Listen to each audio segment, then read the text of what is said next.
اب ہم پھر آ رہے ہیں مکی جنت میں داخل ہو رہے ہیں. یہاں سے اب آخری گروپ شروع ہو رہا ہے. آخری منزل تو سورہ قاف سے شروع ہوئی تھی. چھٹا گروپ مکی اور مدنی صورتوں کا یہاں ختم ہو گیا. 7 صورتیں حسین ترین صورتیں قرآن کی. وہ پہلی 7 صورتیں تھیں، سورہ قاف، سورہ ذاریات، سورہ طور، سورہ نجم، سورہ قمر، سورہ رحمان، عروس القرآن، پھر سورہ واقعہ. پھر یہ 10 صورتیں آگے سورہ حدید، سورہ مجادلہ، سورہ حشر، سورہ ممتحنہ، سورہ صف، سورہ جمعہ، سورہ منافقون، سورہ تغابن، سورہ طلاق، سورہ تحریم. اب پھر یہ مکی قرآن مجید، یہ آخری گروپ ہے. اس میں بھی پہلی 6 صورتیں جو ہیں وہ 3 کے سب گروپس کی شکل میں ہیں. سورہ ملک بڑی، جیسے سورہ قاف وہاں تھی اسی مقام پر یہاں سورہ ملک ہے. بہت جامع اس کی تاثیر، اور یہ بہت حضور کو عزیز تھی. آپ کی کے معمولات میں سے تھا رات کو سوتے ہوئے آپ سورہ ملک پڑھا کرتے تھے، اور اس کی آپ نے تلقین کی ہے. بسم اللہ الرحمن الرحیم. تبارک الذی بیدہ الملک وہو علی کل شیء قدیر. بڑی بابرکت ہے وہ ہستی جس کے ہاتھ میں ہے بادشاہی، راج اس کا ہے. یہ ہے دین کا سیاسی پہلو. پوری کائنات پر اس کا راج چل رہا ہے. دنیا میں بغاوت ہے. کیوں ہے؟ وہ اپنے ایمان کے دعوے داروں کا امتحان لینا چاہتا ہے بس. ورنہ سورج، چاند، گیلیکسیز، پوری کائنات اور خود ہمارے جسم کا ایک ایک ذرہ اس کے قانون کا پابند ہے، تابع ہے. ہمارا جسم ہمارے اختیار میں کہاں ہے؟ میں تنگ آ جاتا ہوں، 2 دن ہوتے ہیں یہاں سے تو طبیعت خراب ہو جاتی ہے، جب تک کہ میں وقت لگتا ہے پینسی لے کر بیٹھتا ہوں. اگر میں چاہوں کہ یہاں بال نہ آئے، میرا جسم ہے، میرا تو اختیار نہیں، وہ تو آئیں گے. تو ہمارا جسم بھی جہاں تک اس کی فزیولوجی کا تعلق ہے، اس کی اناٹمی کا تعلق ہے، یہ سارا اللہ کے قانون کے تابع، میرے تابع تو نہیں. میں چاہوں میرا دل ذرا رک جائے، جب چاہوں میں اس کو اسٹارٹ کر دوں تو یہ تو نہیں ہوگا. جب بند ہوگا بند ہو جائے گا، میرے اختیار میں نہیں ہے. لیکن یہ کہ جو ہماری اختیاری زندگی ہے اس میں ہم نے طے کر لیا ہے کہ اللہ کی نہیں مانیں گے، اپنی مانیں گے، اپنی مانیں گے، اپنی بیویوں کی مانیں گے، اور جو بھی نظام ہے اس کے ساتھ وفاداری کریں گے، چاکری کریں گے، ان کی ملازمت کریں گے. ان کے رتھوں کے اندر ہم بیل بن کر جتیں گے تاکہ ہمیں عیش ملے، دنیا کے اندر ہمارے لیے مقامات ہوں، ہماری عیش. بس اللہ خیر صلی اللہ. تو یہ ہے اصل میں امتحان. ورنہ پادشاہی یہاں اب بھی اسی کی ہے. یہ صرف ہلدی کی گانٹھ ہے جسے لے کر ہم پنساری بن کر بیٹھ گئے. میری مرضی، میرا خیال، میرا نظریہ یہ ہے. اور ہمارے نزدیک جو ہے طریقت قم المثلی، ہمارے جو کلچر ہے، مثالی نظام جو ہم نے بنایا ہے، ہمیں اس کی حفاظت کرنی ہے. تبارک الذی بیدہ الملک وہو علی کل شیء قدیر. وہ ہر چیز پر قادر ہے.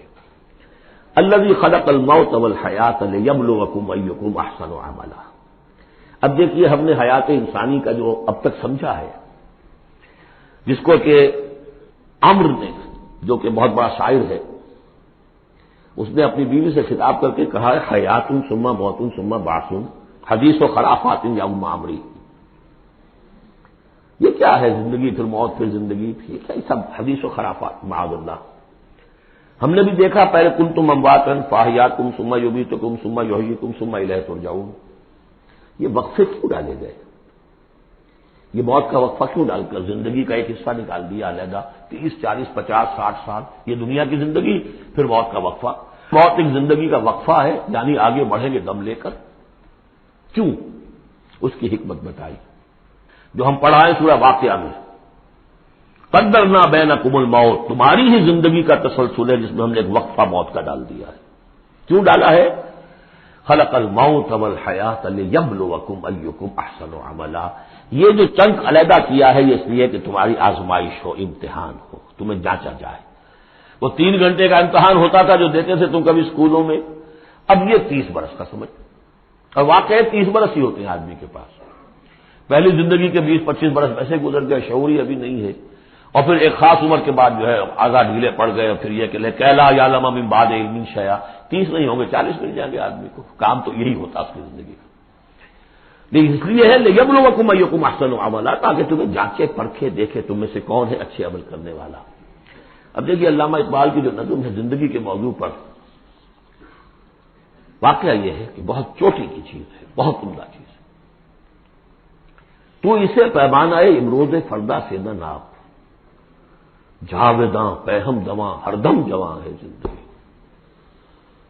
قلزم ہستی سے تو ابھرا ہے مانند حباب، جیسے سمندر میں ایک بلبلا سا ہوتا ہے، کتنی زندگی ہوتی ہے بلبلے کی. قلزم ہستی سے تو ابھرا ہے مانند حباب، اس نیا خانے میں تیرا امتحان ہے زندگی. خلق الموت والحیات لیبلوکم ایکم احسن عملا. ہے کبھی جان اور کبھی تسلیم جان ہے زندگی. کبھی زندگی جان سے اس کے مترادف ہے، عبارت ہے، کبھی جان دینا اصل زندگی ہے.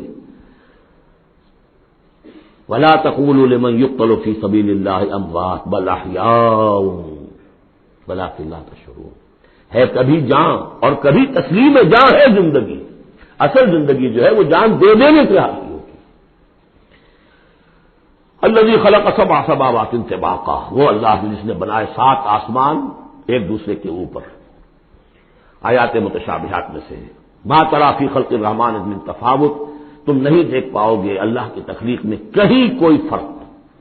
اتنا محکم نظام ہے، اتنا محکم نظام. کیا کسی سائنسدان نے آج تک یہ بھی کہا کہ تخلیق میں یہاں نقص ہے؟ کسی نے کہا؟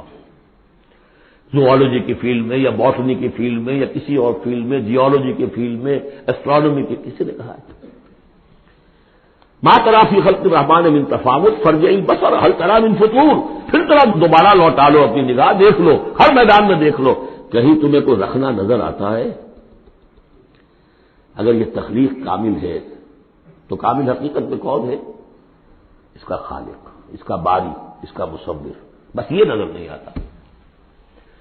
سائنسدان سب کچھ دیکھ رہے ہیں، ڈھونڈنے والا ستاروں کی گزرگاہوں کا اپنے افکار کی دنیا میں سفر کر نہ سکا. بڑے بڑے صاحب بصیرت اور بڑے بڑے عقل مند اپنی ناک پتلے کے پتھر سے ٹھوکر کھاتے ہیں. دیکھ رہے ہیں ٹیلیسکوپ سے ٹھوکر کھا رہے ہیں وہاں جو سامنے پتھر پڑا ہوا ہے اسے. یہ ہو رہا ہے آج ہمارے ساتھ. فرض سپر جیل کا مسئلہ کر رہا ہے. پھر لوٹاؤ ذرا اپنی نگاہ کو 2 مرتبہ اور. ينقلب إليك البصر خاسئا وهو حسير. تمہاری نگاہ تھک ہار کر لوٹ آئے گی، تمہیں ہماری تخلیق میں کہیں کوئی رکھنا، کوئی دراڑ نظر نہیں آئے گی. وَلَقَدْ زَيَّنَّا السَّمَاءَ الدُّنْيَا بِمَصَابِيحَ وَجَعَلْنَاهَا رُجُومًا لِلشَّيَاطِينِ وَأَعْتَدْنَا لَهُمْ عَذَابَ السَّعِيرِ. اور ہم نے سب سے قریبی آسمان کو سجا دیا ہے چراغوں سے، یعنی زمین سے جو قریب ترین آسمان ہے، پہلا آسمان. اور ان چراغوں کو ہم نے بنا دیا ہے رجوما للشیاطین. شیاطین جن جو ہیں وہ جو کوشش کرتے ہیں اس سے باہر نکل کر، اور وہ چاہتے ہیں کہ کچھ خبریں جو ہیں وہ فرشتوں سے چرا کر لے آئیں، تو ان کو کھدیڑنے کے لیے، ان کو اوپر سنگ باری کے لیے ہم نے یہ میزائلز رکھے ہوئے ہیں. وَأَعْتَدْنَا لَهُمْ عَذَابَ السَّعِيرِ، اور ان کے لیے ہم نے تیار کر رکھا ہے جلا دینے والا عذاب. وَلِلَّذِينَ كَفَرُوا بِرَبِّهِمْ، اور جو لوگ اللہ کا، اپنے رب کا کفر کریں، چاہے وہ انسان ہو چاہے جنات ہوں، ان کے لیے ہے عذاب جہنم، جہنم کا عذاب. وَبِئْسَ الْمَصِيرُ، اور وہ بہت ہی برا ٹھکانہ ہے. اذا القوا فيها سمعوا لها شهيقا وهي تفور، جب وہ اس میں جھونکے جائیں گے تو سنیں گے کہ وہ دھاڑ رہی ہوگی، اچھل کود رہی ہوگی، اس کا جوش و خروش ہوگا. جو سورہ قاف میں ہم نے پڑھا تھا کہ ہم اس سے پوچھیں گے هل امتلأت وتقول هل من مزید، وہ اور چاہے گی. جیسے کوئی بھوکا بھیڑیا ہو یا بھوکا شیر ہو اور اس کے آگے کوئی شکار ڈالا جائے تو جس طریقے سے وہ اس پر غرا کر آئے گا، تکاد تمیز من الغیظ، قریب ہوگا کہ وہ اپنے غصے سے پھٹ جائے. کلما القی فیہا فوج، جب کبھی بھی اس میں ایک فوج ڈالی جائے گی، یعنی یہ کہ ایک قوم کے بعد دوسری، دوسری کے بعد تیسری، وہ تو ہو رہا ہے. وہم یوزعون، ان کے درجہ بندی کی جائے گی، قوموں کا علیحدہ علیحدہ حساب ہوگا. سألہم خزنتہا، تو جو جہنم کے داروغہ ہیں وہ ان سے کہیں گے الم یاتکم نذیر، کیا آپ کے پاس کوئی خبردار کرنے والے نہیں آیا؟ قالوا بلا، وہ کہیں گے آیا تھا، کیوں نہیں؟ قد جاءنا نذیر، ہمارے پاس خبردار کرنے والا آیا. فکذبنا، ہم نے انہیں جھٹلا دیا تھا. وقلنا ما نزل اللہ من شیء، اور ہم نے کہا کوئی شے نہیں اتاری اللہ نے، یہ تم خامخواہ کہہ رہے ہو کہ تم پر کوئی قرآن اترا ہے یا تورات اتری ہے. ان انتم الا فی ضلال کبیر، ہم نے اس سے بھی بڑھ کر کہا کہ تم تو خود کسی گمراہی میں ہو، کھلی گمراہی میں مبتلا ہو گئے ہو، تمہیں کوئی آسیب آ گیا ہے یا کچھ اور ہو گیا. وقالوا لو كنا نسمع او نعقل، اور انہوں نے کہا یا وہ کہیں گے کہ اگر ہم سنتے اور سوچتے، غور کرتے، عقل سے کام لیتے، ما کنا فی اصحاب السعیر، تو ہم نہ ہوتے اس جہنم والوں میں سے۔ فاعترفوا بذنوبہم بذنبہم، پس انہوں نے اپنے اصل گناہ کا اعتراف کر لیا۔ یہ بہت اہم مقام ہے۔ اصل گناہ کیا تھا کہ ہم نے ان کی بات سنی نہیں، سنی تو انسنی کر دی، اس پر غور نہیں کیا۔ اس لیے کہ ہم یہ آج پڑھ چکے ہیں، ان السمع والبصر والفؤاد کل اولئک کان عنہ مسئولا۔ اللہ نے تمہیں یہ فیکلٹیز دی ہیں تو اس لیے کہ استعمال کرو۔ ہم نے بند کر کے رکھ چھوڑی ہے۔ ہماری ریت ہے، ہماری آباء و اجداد کی رسمیں ہیں، ہماری برادری کے یہ رواج ہیں، ہم اتنے عرصے سے ایک جماعت میں ہیں، اس جماعت کا یہ چلن ہے، جو بھی ہے، اس فرقے میں ہے، اس فرقے کا یہ معاملہ ہے۔ یہ ساری چیزیں جو ہے کہ نہ سوچنا، نہ غور کرنا، نہ سننا۔ فاعترفوا بذنبہم، اصل گناہ یہ ہے ان کا۔ فسحقا لاصحاب السعیر، تو اب دفع ہو جائیں یہ، دھکارے جائیں یہ لوگ کہ جو جہنمی ہیں۔ اس کے برعکس ان الذین یخشون ربہم بالغیب، وہ لوگ کہ جو اپنے رب سے ڈرتے رہے غیب میں، لہم مغفرۃ واجر کبیر، ان کے لیے مغفرت بھی ہے اور بہت بڑا اجر بھی ہے۔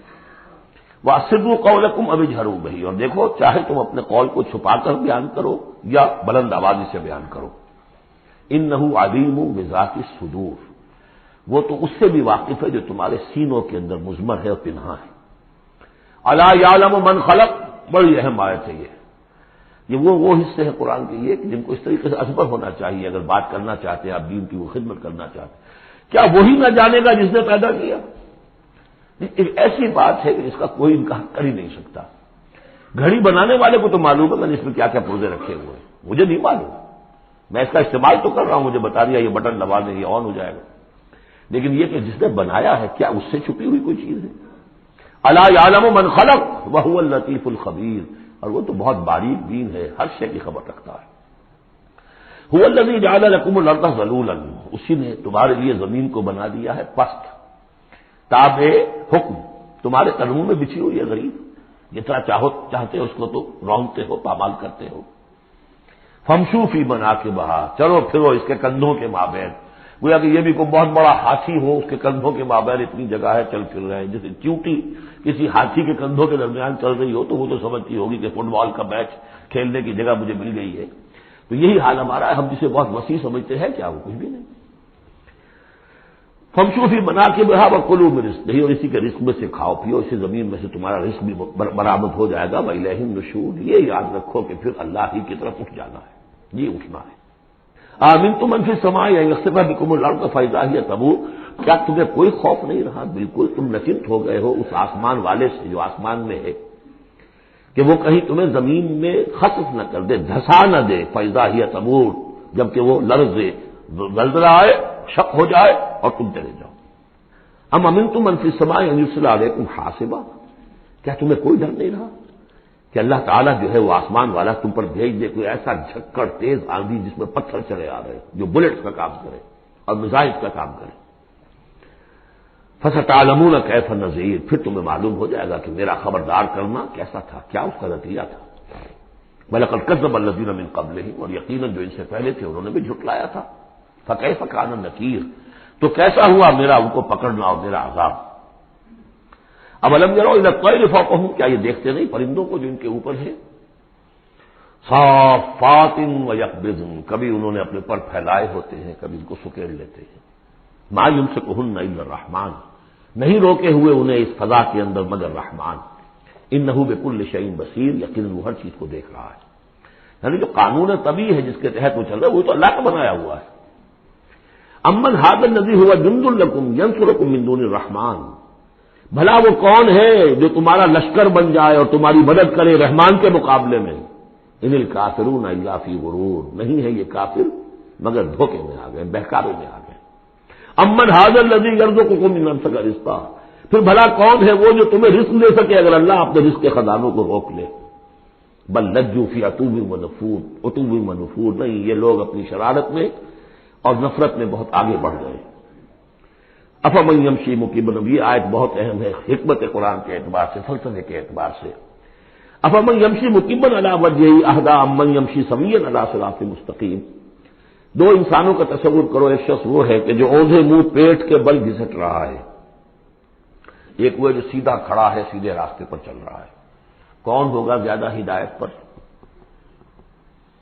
اس میں نقشہ پھینک دیا گیا ہے جو لوگ حیوانی سطح پر زندگی بسر کر رہے ہیں صرف انسٹنکٹس کی وجہ سے زندہ ہے، پیٹ معاشی جدوجہد اسی کے لیے زندہ ہے، گھسٹ رہے ہیں اسی میں، اس اوندھے پڑے وہ انسان کے معنی نہیں جنہیں آگے اگر کچھ پتہ نہیں آگے کہاں جانا ہے، وہ تو ان کے انسٹنکٹس انہیں چلا رہے ہیں، بالکل اینیمل لیول کے اوپر زندگی گزار رہے ہیں، اوندھے منہ، انہیں کیا نظر آئے گا راستہ کون سا ہے، کدھر جانا ہے؟ ایک شخص کھڑا ہے سیدھا، اپنی منزل اس نے معین کر لی ہے۔ یہ بالکل وہی فلسفہ ہے جو سورہ حج میں آ چکا ہے۔ انسان حقیقت میں وہی انسان ہے جس نے اپنا کوئی آدرش، کوئی نصب العین، کوئی مقصد، کوئی آئیڈیل زندگی میں مقرر کیا۔ جو شخص بغیر کسی نصب العین کی زندگی گزار رہا ہے، ہی از این اینیمل۔ اولئک کالانعام بل ھم اضل، حیوانات جو ہیں یہ چوپائے، ان کی زندگی کا کوئی مقصد نہیں ہے۔ وہ تو اللہ نے ہمارے کام کے لیے پیدا کر دی، آپ کاٹوں گوشت کھائیں اور ان کی چمڑوں سے جوتیاں بنائیں، وہ جی رہے وہ خالص انسٹنکٹس کے اوپر، ان کی جبلتیں ہیں، صرف جبلت کے تحت ہے۔ انسان صرف حیوان نہیں ہے، اس میں کچھ اور ہے، اور اس کے لیے کوئی آئیڈیل۔ ضعف الطالب والمطلوب، جتنا اونچا آئیڈیل ہوگا اتنا ہی اونچا انسان جائے گا، لیکن جس کا کوئی سرے سے آئیڈیل نہیں وہ نرا حیوان ہے۔ آخر چوپائے بھی تو اسی طرح چلتے ہیں نا۔ افمن یمشی مکبا علی وجہہ اہدی امن یمشی سویا علی صراط مستقیم، سیدھا راستہ اور اس کی منزل معین ہے، مجھے ادھر جانا ہے۔ دنیا میں ہماری منزل اقامت دین، حقیقت میں زندگی کی منزل آخرت، رضائے الہی کا حصول۔ قل هو الذی انشأکم وجعل لکم السمع والابصار والافئدہ، کہہ دیجئے وہی ہے جس نے تمہیں انشاء اٹھانا، تمہیں بنایا بڑھایا، وجعل لکم السمع والابصار والافئدہ، تمہیں کان دیے، آنکھیں دی اور دل دیے یا عقل دی۔ عام طور پر قرآن میں سمع پہلے کیوں آتا ہے اور بصار بعد میں کیوں آتا ہے؟ انسانی علم کا جب آپ جائزہ لیں گے تو اس میں پہلا حصہ ہوتا ہے جو پہلی نسلوں نے علم حاصل کیا ہوا ہے، اس کو آپ اخذ کرتے ہیں اپنی سماعت سے۔ آپ سنتے ہیں، کلاس میں لیکچر ہو رہا ہے، پروفیسر لیکچر دے رہا ہے، جو کچھ ہوا ہے پہلے وہ آپ نے پچھلی نسلوں کا جو بھی ذخیرہ معلومات ہے وہ جمع کیا، اب آپ نے آبزرو کیا، کچھ اور معلومات حاصل کی، کچھ نئی حقیقتیں آپ پر منکشف ہوئیں اور پھر آپ نے اس کو جوڑا، ایک قدم آگے گئے۔ ان السمع والبصر والفؤاد کل اولئک کان عنہ مسئولا قلیلا ما تشکرون، بہت کم ہی شکر ہے جو تم کرتے ہو۔ قل هو الذی ذرأکم فی الارض والیہ تحشرون، کہہ دیجیے اسی نے تمہیں پھیلا دیا ہے زمین میں اور اسی کی طرف تم اکٹھے کر دیے جاؤ گے، جمع کر دیے جاؤ گے۔ وَيَقُولُونَ مَتَىٰ هَٰذَا الْوَعْدُ إِن كُنتُمْ صَادِقِينَ، وہ کہتے کب ہوگا یہ وعدہ، کب پورا ہوگا، اگر تم سچے ہو تو بتاؤ۔ قُلْ إِنَّمَا الْعِلْمُ عِندَ اللَّهِ، کہہ دیجیے کہ اس کا علم اللہ کے پاس ہے۔ آخرت کب آئے گی؟ وَاللَّهُ عِندَهُ عِلْمُ السَّاعَةِ، اللہ ہی کے پاس اس کا علم ہے۔ وَإِنَّمَا أَنَا نَذِيرٌ مُّبِينٌ، اور میں تو بس صرف ایک واضح اور صاف صاف ڈرا دینے والا ہوں، اس کے سوا میری ذمہ داری کوئی نہیں۔ فَلَمَّا رَأَوْهُ زُلْفَةً، پھر جب وہ دیکھیں گے اس کو قریب آ گئی، سیئت وجوہ الذین کفروا، تو ان کے چہروں کے حلیے بگڑ جائیں گے، برے ہو جائیں گے ان کے چہرے، ان کافروں کے۔ وقیل ھذا الذی کنتم بہ تدعون، اور کہا جائے گا یہ ہے وہ جس کو تم مطالبہ کرتے تھے کہ لاؤ اور لے آؤ جلدی سے۔ قل ارأیتم ان اہلکنی اللہ ومن معی او رحمنا فمن یجیر الکافرین من عذاب الیم، اے نبی ان سے کہیے دیکھو اگر مجھے میرا رب، میرا اللہ ہلاک کر دے، یا اور جو میرے ساتھ ہیں ان سب کو بھی ہلاک کر دے، یا اللہ تعالی ہم پر رحم فرمائے، سوال یہ ہے کہ تمہیں کون بچائے گا، کافروں کو کون بچائے گا عذاب علیم سے؟ ہمارا جو بھی ہو ہم ناکام رہ جائیں، تمہارے نزدیک ناکام ہو گئے، ہمارے نزدیک تو کوئی ناکامی ہے ہی نہیں۔ هل تربصون بنا الا احدى الحسنيين، دو اعلیٰ صورتیں ہیں، ان میں تیسری کوئی صورت ہے ہی نہیں۔ یا ہمارا رب ہمیں سب کو جام شہادت نوش کروا دے، کامیابی کامیابی، سب سے بڑی کامیابی تو یہی ہے، اور کامیاب ہو کر اگر واپس آ گئے تو تم بھی کہو گے کہ کامیاب ہے۔ لیکن تم سوچو کہ کافروں کو کون بچائے گا دردناک عذاب سے؟ قل هو الرحمن آمنا به، کہہ دیجئے وہ رحمان ہے، اس پر ہم تو ایمان لا چکے ہیں، وعلیہ توکلنا، اور اسی پر ہمارا توکل۔ نوٹ کر لیجیے یہ صورتیں جو ہے بالکل ابتدائی زمانے کی صورتیں ہیں۔ ابھی سمجھیے کہ یہ ابتدائی رد و قضا ہے، جس کی آخری شکلیں وہ ہیں جو سورہ انعام اور سورہ اعراف اور سورہ یونس اور سورہ ہود میں ہم دیکھا ہے۔ فستعلمون من هو فی ضلال مبین، تو عنقریب تمہیں معلوم ہو جائے گا کہ کھلی گمراہی میں کون تھا، ہم تھے یا تم تھے۔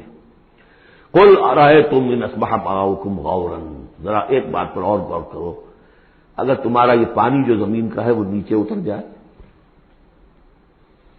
کبھی کبھی ایک دم بہت جو ہے ایک الارم ہو جاتا ہے کہ پانی کی سطح نیچے جا رہی ہے، بارشیں کم ہوئی ہیں، پانی کی سطح نیچے جا رہی ہے، کہاں سے لائیں گے پانی؟ وہ تو پھر بھی ابھی ایک حد تک ہی نیچے جاتی ہے، یہ پانی اور نیچے چلا جائے، فمن یاتیکم من ماء معین، کون ہے وہ جو لائے گا تمہارے پاس وہ پانی صاف نکھرا ہوا پانی۔ بارک اللہ لی ولکم فی القرآن العظیم ونفعنی وإیاکم بالآیات والذکر الحکیم۔